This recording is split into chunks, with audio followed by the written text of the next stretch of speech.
Happy Devil's Wednesday. This is the State of the Fan Address presented by BucksandPitchforks.com. I'm your host, Sam Wu, here with the editor-in-chief, Nick Villano, streaming live on Facebook Live, YouTube Live, X Live, and Twitch on the Let's Go Devils Network. Coming to you live from the Primetime Radio Studios inside the bunker in an undisclosed location or locations north and south Jersey. Getting closer to training camp. That's right. September the 3rd. Just calm before the storm. Reading some hysterical trade scenarios from the Vancouver Canucks fans. Oh my gosh. You've got to be kidding me. You have no leverage. Any Vancouver we fans can't trade Tom Willander. That's a no-go. We would never trade Tom Willander for Luke Hughes. We have no reason to do it. We're not going to do it. Get out of here, dude. What are you talking about? Yeah, it's just absolutely ridiculous. It's the longer this whole contract situation with Luke Hughes goes, I was expecting it more from Devils fans, but the Canucks fans are just they're just nuts. Yeah. There's got to be something in the water in Vancouver. I don't know what it is, but and the amount of thought they're putting into it that Luke Hughes is going to Vancouver. Are you kidding me?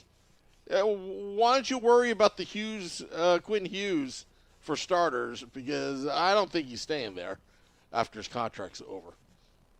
Well, did you see it with you? Did you see what he said today? Who's he? Quinn Hughes? No. So he spoke to Sportsnet? Spoke to Sportsnet. I think it's Sportsnet, not TSN. One of those two. I feel bad that I'm going to misquote this one. Spoke to either TSN or Sportsnet, and basically just said, who knows how he'll feel next year? When they asked him, are you ready to commit to Vancouver? Who knows how? That's a year away. Who knows how he'll feel then? That's not reassuring. And then he literally goes, it's pretty clear we're not the most skilled team. But, is it clear then? Well, so he's just meh. You know what I mean? He's just whatever. I've just never. I'm trying to remember the year of Parise, when Parise was a free agent, and kind of how all that went. Because we didn't really get it with Taylor Hall, right? Taylor Hall was coming off an injury, so it sounded like the Devils also weren't talking to him. If you remember that, when Taylor Hall was a year away from free agency, it sounded like both were in agreement. We got to see you play, and are you an $11 million player? You got to go out and show it again, because you won the MVP and then immediately got hurt. So I think we haven't really seen this level of scrutiny on something like this from a Devils standpoint. And obviously it's happening in Vancouver, but it's from a Devils standpoint since Parise. That's 13 years ago. Internet wasn't as big. Social media was MySpace. Well, I guess 2012 wasn't MySpace. I remember I did learn about the Parise deal on Twitter back then. So there was some social media prevalence back then. But the main thing I remember was he was very gracious in accepting the captaincy. And that was the first year he was captain. If you're, for those who don't remember, he was very he was very non-committal the whole time. It was very much oh, well, thank you. And it was very oh, okay. Do you want to commit? No, just thanks though. You're okay. So it was just very much the way I looked at it was, man, they got to do something epic to keep him. And then they did, and he still left. So, it's just one of those things. when I look at the Canucks, that interview made me feel a lot better. Obviously a lot of the discourse is something I've brought up. Like if you're not listening to Let's Go Devils podcast, then you're behind. Because we've been talking about the 5-year thing for 3 months, Sam? I think since June. We've been talking about we can't let him sign a 5-year deal. I think maybe even before that. I wrote about it, I think in May or April, for the first time. And now everybody's talking about the 5-year thing because, Ryan Novosinski came out with the report that Pat Brisson, Luke Hughes' agent, is looking for 5 years. And my main point is it's not bad. Well, I mean, it's bad. You don't see restricted free agents coming out their first entry-level contract signing directly into unrestricted free agency. Like, you don't see that happen. But this is a little bit different because you get to get them together. You could sign them together to comparative 7-year deals, him and Jack Hughes, because that would put them together. But again, I just think it's a no-go. I would make him miss games. I would make him not get paid for games and miss game checks if that's his line in the sand. I would. Not ideal, especially when you already have Johnny Kovacevic as injured. But, when I look at the entirety of the Devils' situation, I do think that they have more leverage than is being let on. Because they, I mean, Jack Hughes is here for 5 years. And I don't think Tom Fitzgerald was trading for anything. Like, Jack Hughes is different than Taylor Hall. Taylor Hall, I can't remember how old Taylor Hall was when that contract came up, but your star player that you drafted and developed and turned into a top 10 player in the league, he can moan, and he hasn't. I don't think he's going to. I think this guy was raised to, like, be the squeaky clean image, and a lot of people are like, well, he can make more money in Detroit. Can he, though? He has the second highest selling jersey in the league every year. And usually he's beat up by Connor Bedard or, maybe Mitch Marner this year, like a guy in a new uniform or the big rookie. He's always the second or third highest selling jersey in the league. How much more money is he going to get? He was on the cover of the NHL game last year. How much more money is he going to get? He's sponsored by Gatorade among probably 100 different other things. How much more money is this guy going to get from these different sponsorship deals or different, people coming out of the woodwork and giving him money? I don't think he can make more money going further away from New York City, even in Detroit, even in Chicago, even in Vegas, even in Vancouver, let's say. I think the Devils have a lot more leverage than is being given credit for. I think here's what I would do if I was Tom Fitzgerald, Sam. And nobody's talking about this, except for me. I at least haven't seen it. Point it out to me if somebody else is talking about this. Give him 1 year. Give him a 1-year deal. And then say, we'll talk in January. And just give me your number on an 8-year deal. So you're going to sign him for 9 years. Because this is the last time you can give him an 8-year deal.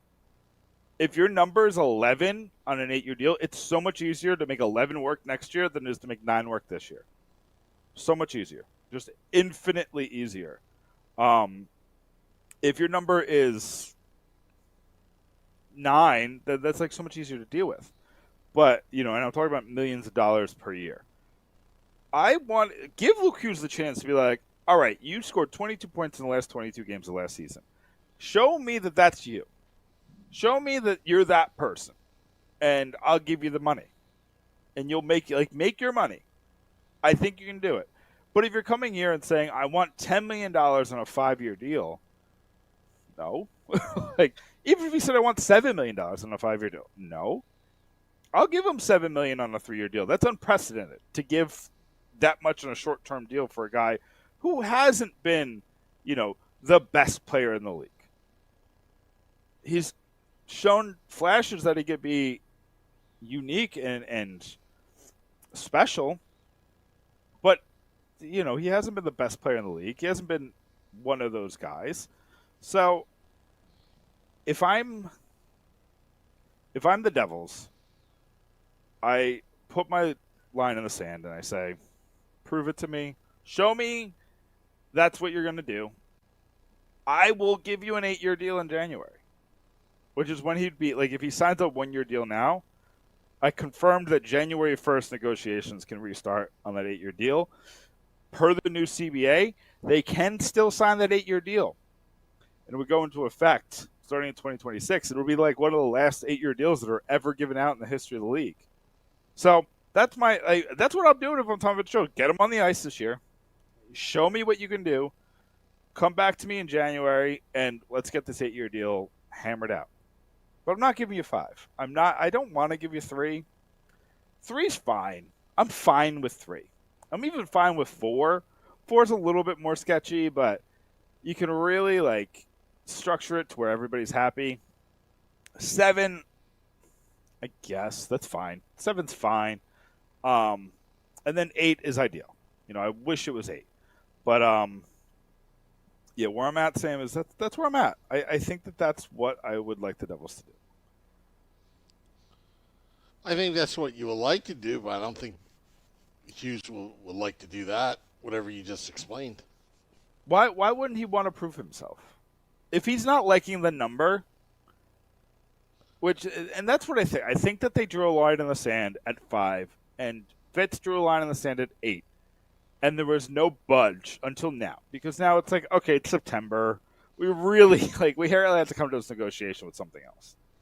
And both sides are going to... The 1-year deal that you were talking about, I don't think they're going to go for that. They did it with Bratt. Yeah, but that's Bratt. We're talking about the Hughes family. They've got more clout than Bratt in terms of negotiating. I mean,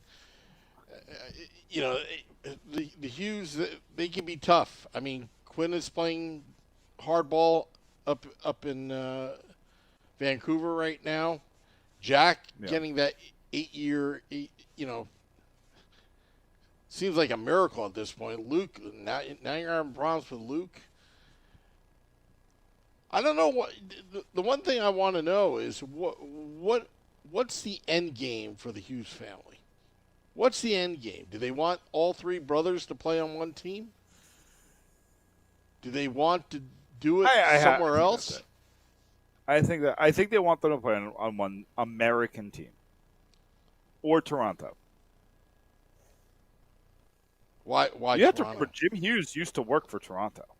He worked for the Marlies. Well, he also worked for other teams. Not a lot. I think it was only one other one. He's been around. I got to look it up. Hold on. Let me find this because I don't think it's less than you think. And he was with Toronto for a while. That's why the Hughes brothers grew up in Toronto. This is baseball. So, again, Corbin's asking, do you not risk Luke getting an offer sheet if there's a winner? Oh, let him get the offer sheet because it's going to be a lot coming back to the New Jersey Devils. Well, you're going to have to fork over. You're probably going to have to fork over at least 4 first-round draft picks. Well, that's the limit. So that would be the most that's forked over. Yeah, but he's going to go to the limit.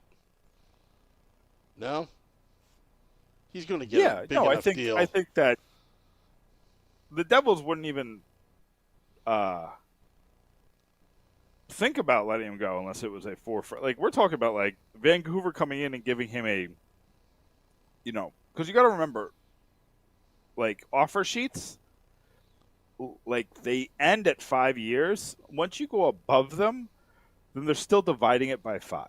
So like let's say like he signs with Detroit for an 8x8. To get the compensation level, you're dividing 5 by 64. It's very confusing, but it would go over 4 first-round picks, basically no matter what. So I'm not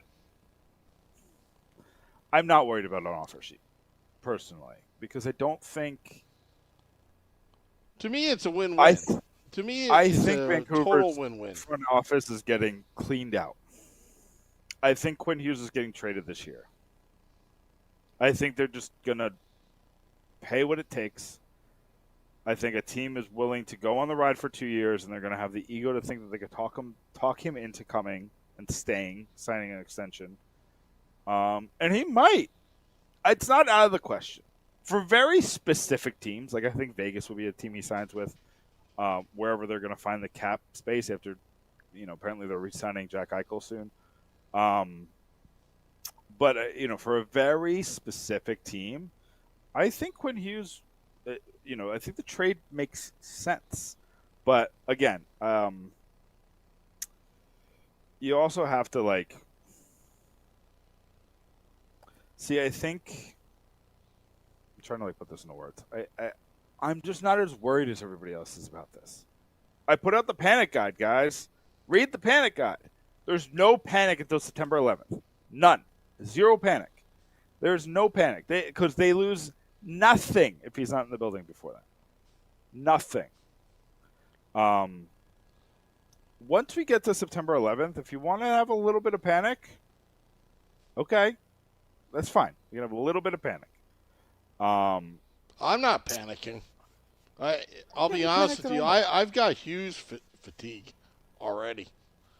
So to me, it's kind of, if he wants to stay, he wants to stay.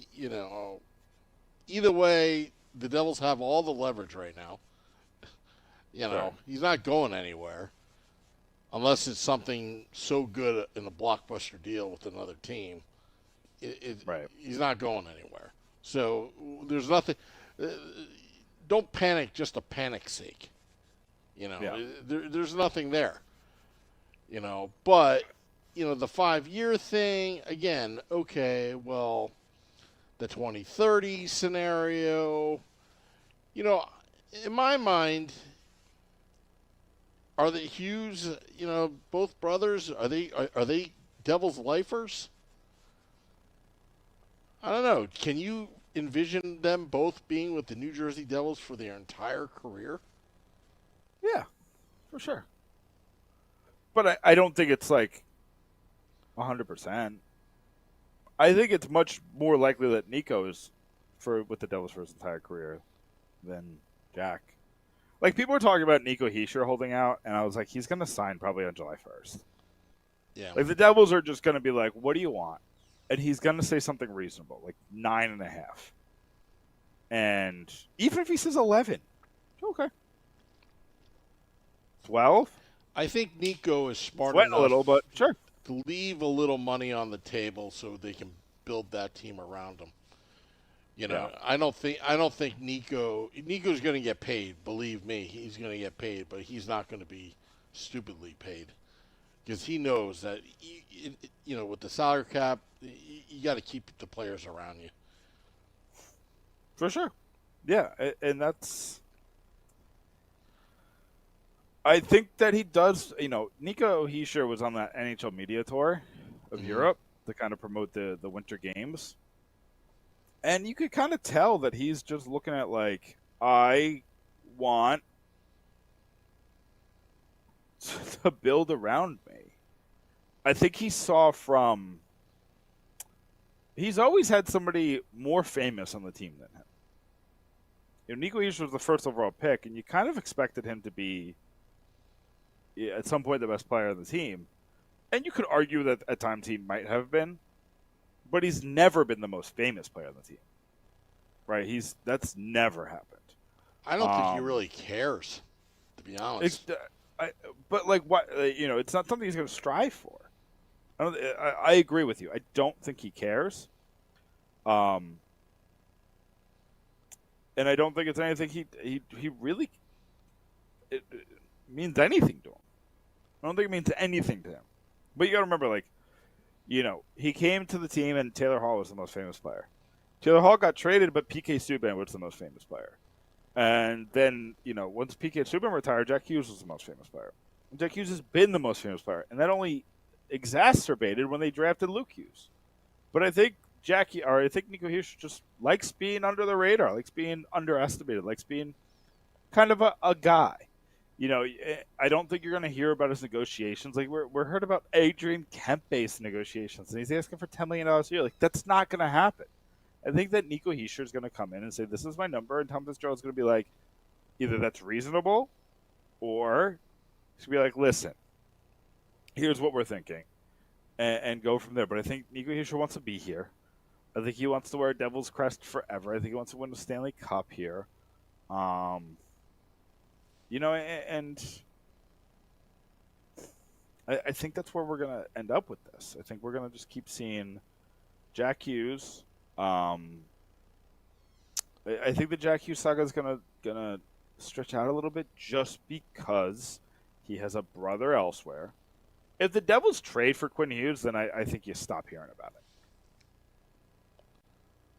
Because I just don't think, I don't think that they want to go anywhere.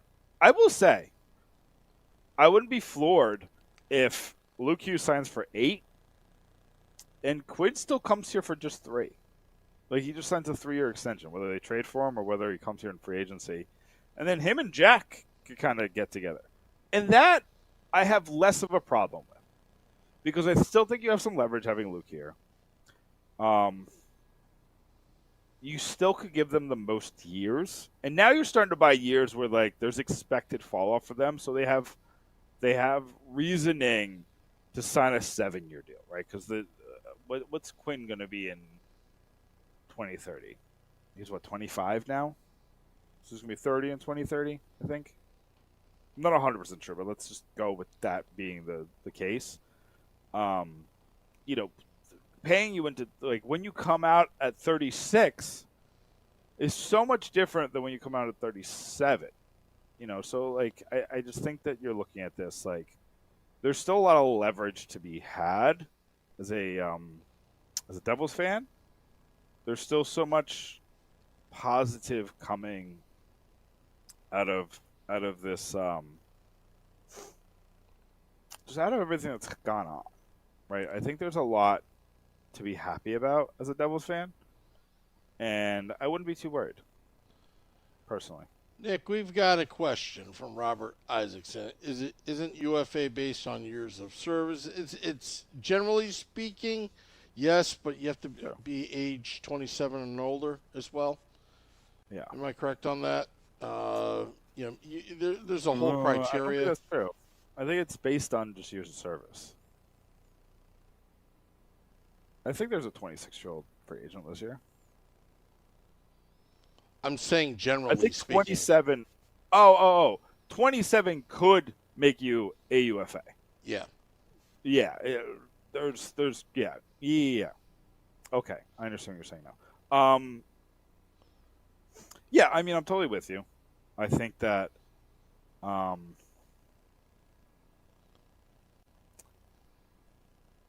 I look at the full spectrum for the contract situation, the new CBA, and everything like that, the Devils do have all the leverage here, and Luke Hughes' agent is asking the Devils to write it off. And unless he's signing for like $6 million, I don't see why the Devils do that.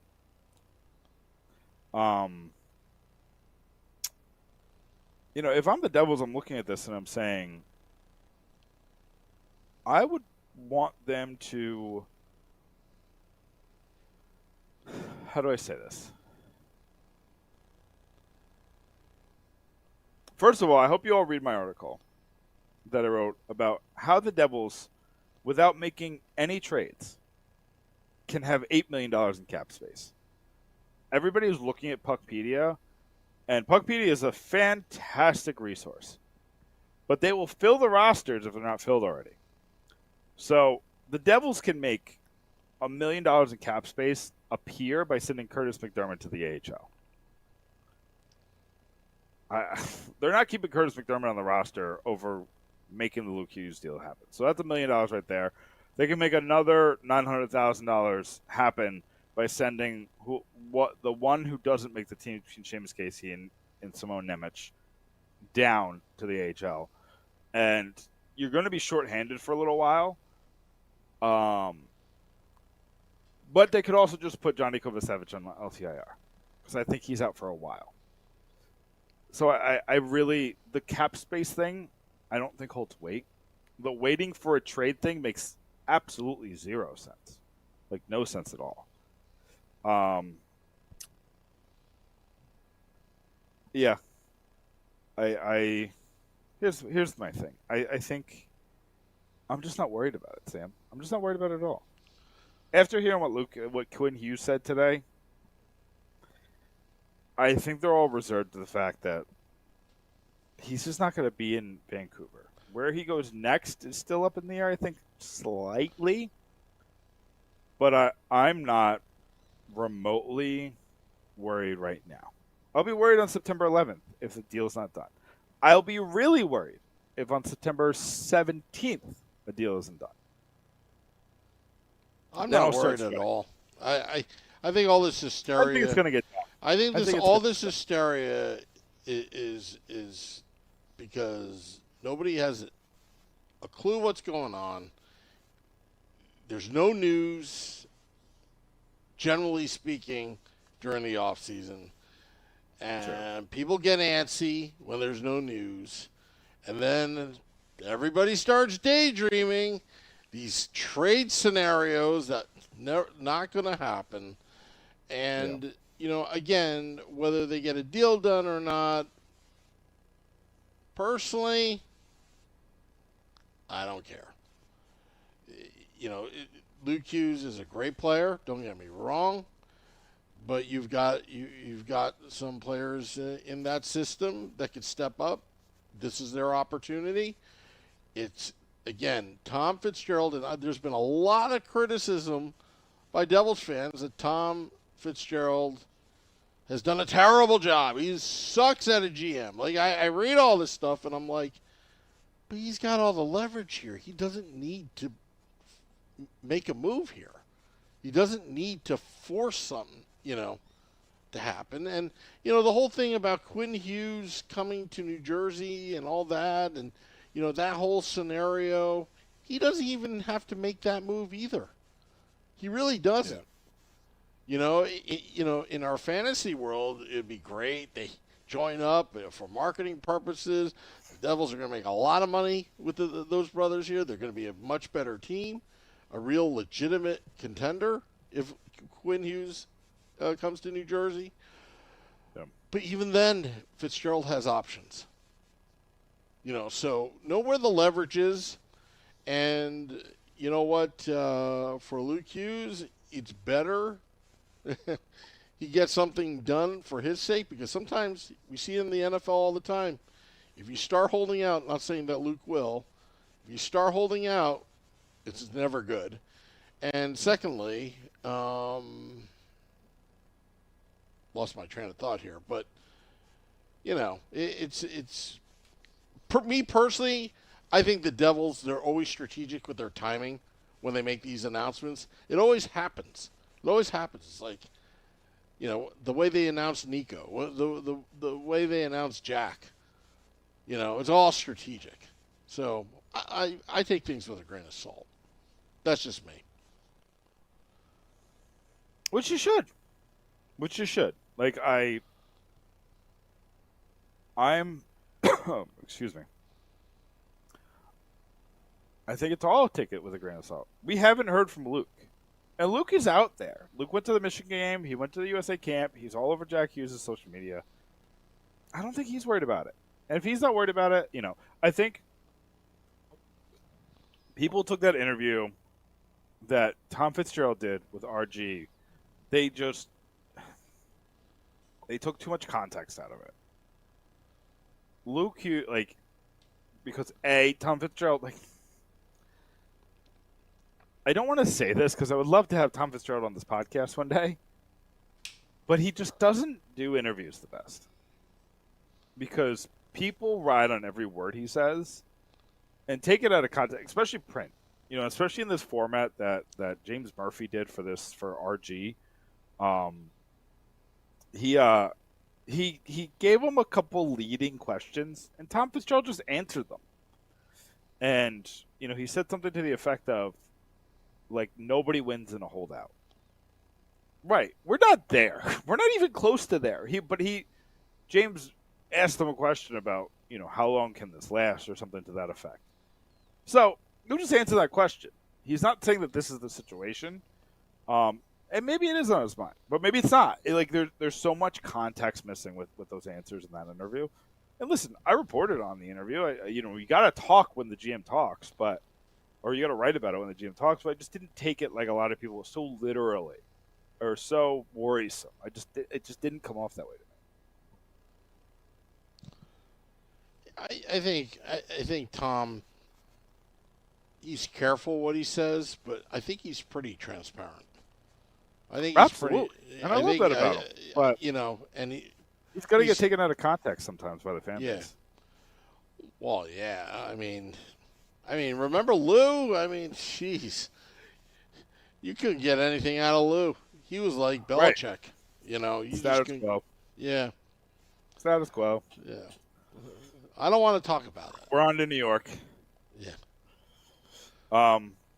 Is there anything else? I don't want to just talk about it. There's a lot going on. Gritzik is in New Jersey. What are your expectations of Arsenio Gritzik? Well, I read that article by Amanda Stein. Number one, I hate blue Gatorade, and I've got tons of blue Gatorade in my fridge. Because now, when you say blue, do you mean blue raspberry or do you mean Glacier Freeze? I don't know. It's blue. It's dark blue, or like a deep blue, or is it light blue? It's definitely not Penn State blue, but it's blue. I hate blue Gatorade personally. It sits in my fridge all the time because I always get the Costco combo packs in bulk, but it comes with blue Gatorade. What I learned out of that article, I guess in Russia they don't have like Gatorade in a bottle. It's all powder. Remember those days? Yeah. But look, he's going to bring a lot of speed. I'm not sold on him. I've been on record saying I'm not saying he's a bad player. I'm not saying he won't. But again, I think there's a lot of hype. Fair or not, expectations are big. I want to see him succeed, but I'm not sure he's going to come in and just rip it up right away. I think it's going to take some time. Sometime this season or sometime like seasons? I would say that maybe in the latter part of the season we get to see what he can do. That's just my opinion. Well, that's fine.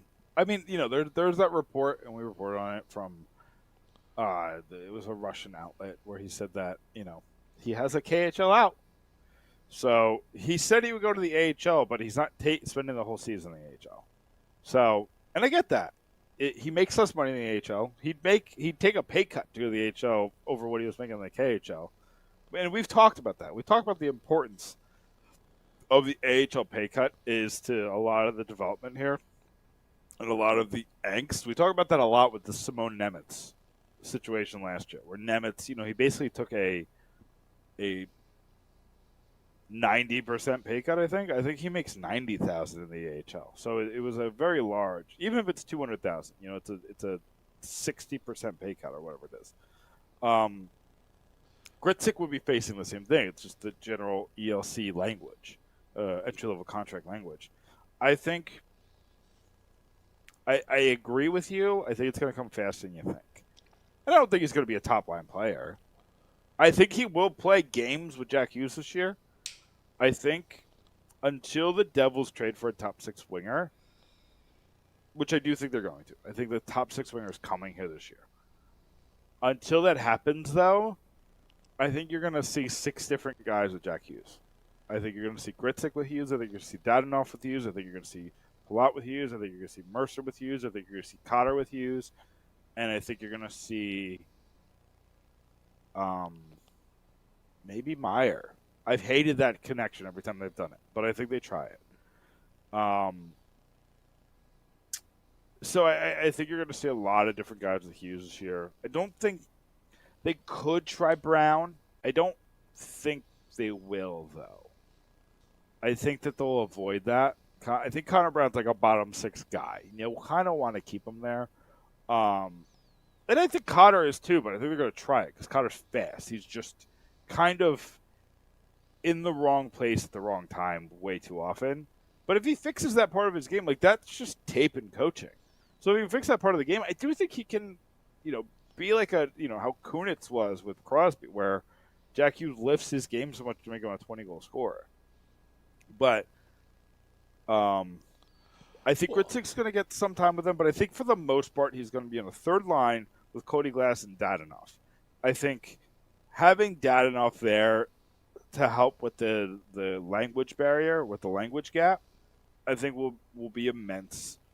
I think having Dadonov there to kind of just like relate to him, I think that's going to be really important to him.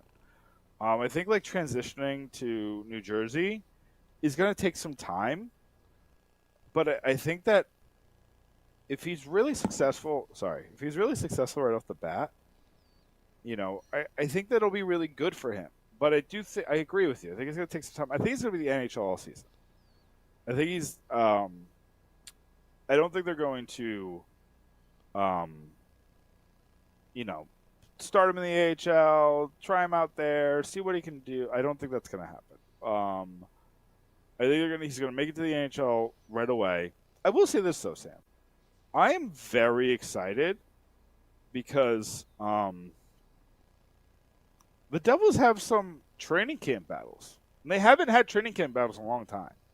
It's been a while since we've gone into training camp most years, and it's been cut and dry. This is the Devils, right? This year, there's 6 guys going for that last forward spot.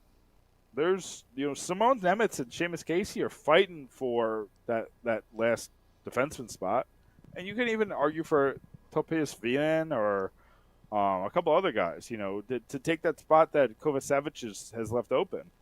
And honestly, you could do to Kovacevic what Kovacevic did to Nemitz, where that guy plays so well that you can't take him out of the lineup, and then when Kovacevic is ready to come back, he's got to wait his turn. You know what I mean? So I think there's a lot here. There's a lot of fun that's going to happen. It's also year 2 of Sheldon Keefe, which I think his system is going to be refined to a point. Like a lot of the Devils, they won't admit it, but they had trouble with the system last year. And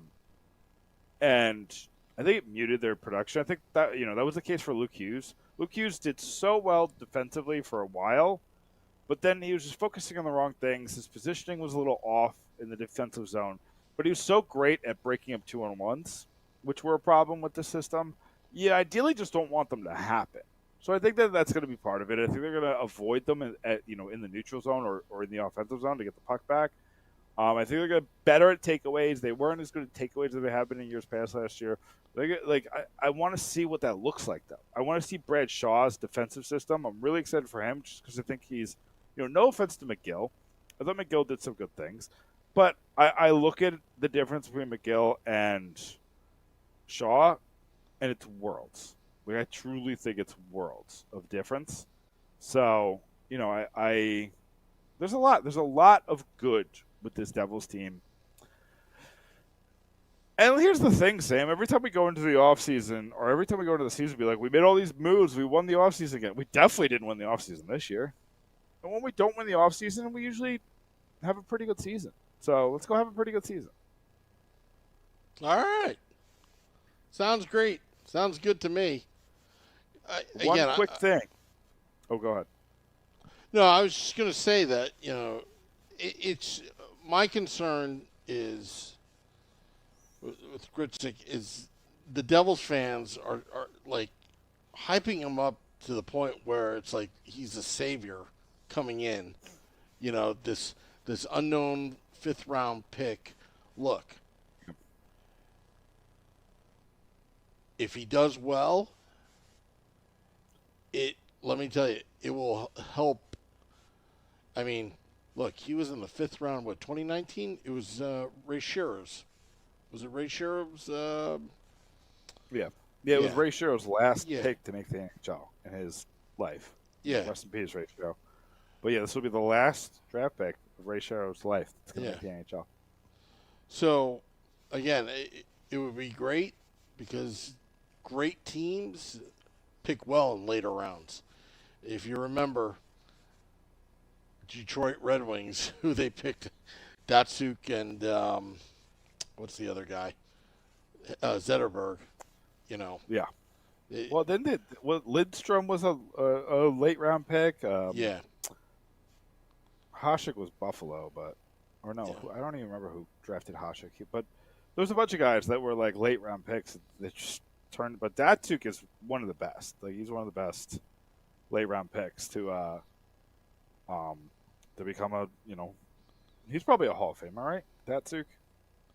Yeah, he has to be. No way. Yeah, so late round pick turning into a Hall of Famer. It's huge. So what were you going to say?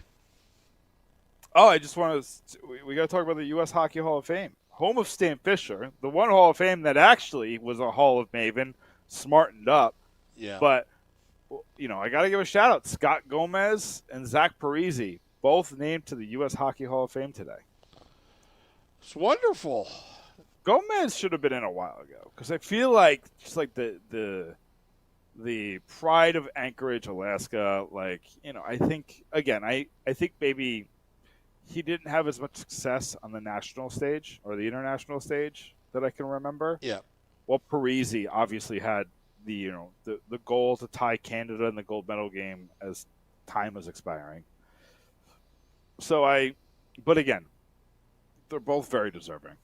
As much as we dislike Parise now that he's retired, which by the way hasn't officially happened, I assume he just hasn't done the paperwork, but now that they're both out of the game, now that Parise's out of the game, I am looking back at some more of the good times a little bit. The free agency and how he handled it is always going to weigh over everything, but I can at least appreciate those moments that he was really good in New Jersey. I can appreciate, especially that Olympic moment, right? Like that, probably the first great U.S. Olympic moment since 1980. So I appreciate what he's done for the USA. Both very deserving USA Hall of Famers. There's 2 articles already on those 2 being named on pucktovitrix.com. Vinny Parise is going to come out with a very interesting one that's going to get a lot of people talking. That one's going to be out on Zach Parise specifically. That's going to be out on pucktovitrix.com soon. Do you know who I'd love to get on the podcast? As one of the, he was also one of the inductees, or will be inducted. Bruce Bennett. Okay. The photographer Bruce Bennett. I would like. I always see him on Getty. Yeah, I would love to reach out to him because I actually am friends with him on Facebook, and you get to see the behind the scenes photos like of his trips, like going to the Olympics or the Four Nations or whatever. How many batteries he has to pack, the equipment, just going through, internationally, just doing his thing. I would love to hear stories. It's almost like hearing stories from Phil Pritchard, the keeper of the cup. We've had him on, good friend of the podcast. I would love to get Bruce Bennett on because his pictures are fantastic. The panoramic, the cameras that he puts in the net, as well before the game. He shows all the behind-the-scenes stuff on his Facebook account. It's freaking amazing. Oh, does it? That's cool. Yeah, the stuff he does. And, and I try to get pointers out of it, too. Us being a live video podcast, Yeah. But. Yeah, no, I mean, definitely. Like, that's definitely something we should, definitely something to look into, for sure. Yeah. Listen, does he work for Getty, or does his stuff just go on Getty? I was always curious about that.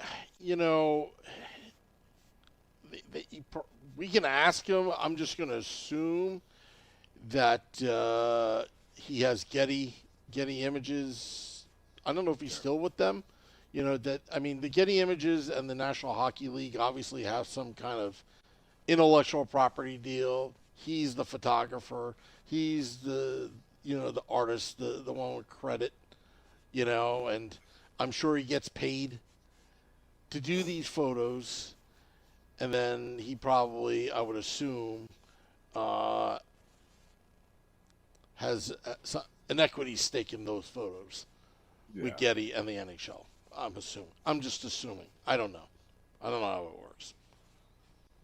I mean, that sounds about right. That sounds reasonable. It's kind of like an inventor of a product. You're paid by the company, but your name is on the patent, kind of thing. Right. Yeah, that makes sense.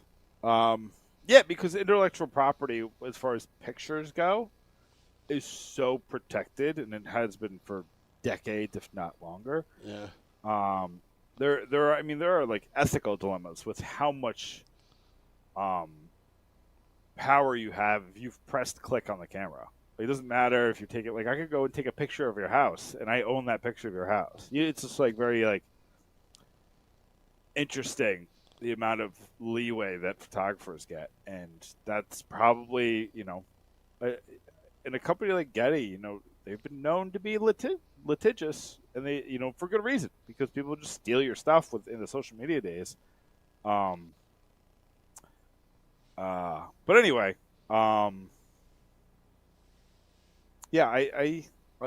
we should reach out. You got them on Facebook. I'll let you kind of take the reins, but if not, we have other photographers that are in the area that go to a lot of Devils games. We can reach out to one of them and just kind of see the process. Yeah, it would be kind of cool. We're going to get a lot more guests this year. We're going to get back. We had a really good run. I'm just be honest. I got kind of fried of getting told no all the time. People were very graceful with their time during the pandemic in those first 2 years. And then it seemed like after that it was worse, way worse than in 2018 and 2019. It just seemed like it was really hard to get somebody to commit to it. Since we're live. We're live on Wednesday nights. But now I think that we're back to kind of where we were in 2018 and 2019 when we first started having guests on. I think, we already got some guests set up. So, I think a lot of guests. I think a lot of the guests, just like everybody else in the world, there was a period of time after the pandemic, everyone was zoomed out, like they were just done for a while. We're back to normal, but now it seems like it's kind of getting back in. So, but yeah, I mean we're doing that. Also, I like to plug, if you don't mind, Nick, because I normally plug in the end. There's going to be a lot of pop-up podcasts I foresee this year. I will actually be in Cocoa Beach, Florida this Sunday for the Let's Go Devils podcast Sunday edition while the Buffalo Bills are playing Sunday Night Football. I'll be at the Sandbar Sports Grill in Cocoa Beach, Florida doing the Let's Go Devils podcast Sunday edition on site. I know Andrew Bunan's going to love it. Plus, I'm hoping to get eat some alligator. I think he has alligator on the menu. Oh yeah, I've had alligator before. It's pretty good. I mean, it's good. Not to be a trope, but it does taste like chicken. I lost you there, Nick. Your audio. It tastes a little bit like chicken. Yeah, but a little more gamey. It's a little chewier than chicken, but it tastes like it, especially if you get it fried. It's not bad. I'd eat it again. Yeah. Depends how you prepare it. And it's prepared very well at Sandbar Sports Grill in Cocoa Beach, Florida. And plus, they also have their other locations. They have a few others, Satellite Beach. Pretty cool place. Well, my plugs, pucksandpitchworks.com. Make sure you go there. I'm going to have my upcoming, I'm going to predict the lineups this week. I'm going to try to get them out. I got to do a big one for FanSided for the front page, so it's going to take up a lot of my time. But I'm going to try to get that up on Friday, Saturday, Sunday. My predictions for the lineups.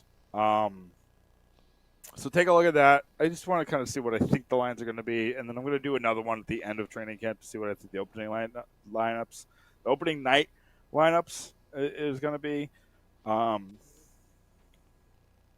going to have a ton on opening training camp, what that's going to look like, what we're expecting to see. We're still really following all the news of the day when it comes to the Hughes brothers, because it seems like there's new stuff coming out every day now, just because we're getting closer to the season. And John Bailey is going to have some analysis on that Quinn Hughes interview that's coming out later today. And you know, we got stuff coming out every single day. I wrote about Dougie Hamilton, how I think he's off the trade block. I think that's gone and done for. Or that ship has sailed, I guess is a better way to put that. There's a ton of stuff. Oh, and I wrote about the Carolina Hurricanes jerseys today. So they're worse than the jersey. Really? They're terrible. I like the Senators jersey that came out today. Like the Hurricanes jersey is terrible. Get out of here with that. I'm looking for it right now. I'll look for it later. It's terrible. Alrighty, well, I'm gonna drop the podcast after we're done, so I don't forget. Sorry about that last week, folks. That's about it. So remember, Cocoa Beach, Florida. If you're down in the state of Florida, I'll be there this Sunday, 9 p.m. Eastern, while the games are going on at the Sandbar Sports Grill in Cocoa Beach, Florida. Anyway, want to thank all those tuning in. Go to pucksandpitchforks.com for all your Devils needs. Till next time, let's go Devils.